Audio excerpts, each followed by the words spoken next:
ఇక మా హరీష్ రావు గారు అయితే మైక్ పట్టుకుంటే నన్ను తిడుతుండే. మాకు హోమ్ మినిస్టర్ ఇచ్చున్నారు, నెత్తి మీద టోపీ లేదు, చేతిలో లాఠీ లేదు అని తిడుతుండేమో అంటే మళ్ళీ లోపలికి వచ్చి అక్క ఎట్లన్నా కానీ ఇట్లా ఉద్యమం నడిపిస్తున్నాం చూడు, జర చూసుకో అని చెప్తుండే నాకు.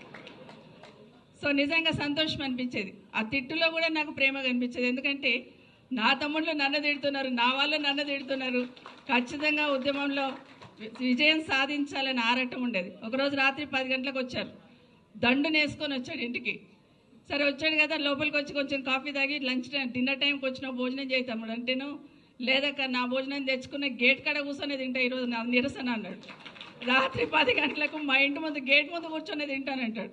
తింటాను ఇక్కడే కానీ కొంచెం తొక్కుంటే పంపియక్క, కారం ఉంటే పంపి తింటాను అన్నాడు. సో అట్లా ఉద్యమం నడుస్తున్నప్పుడు కూడా ఆ అనుబంధాలు ఒక్కొక్క సంఘటన గుర్తు చేసుకుంటే ప్రతి సంఘటనను కూడా ఉద్యమానికి అనుకూలంగా మర్చుకున్నారు కేసీఆర్.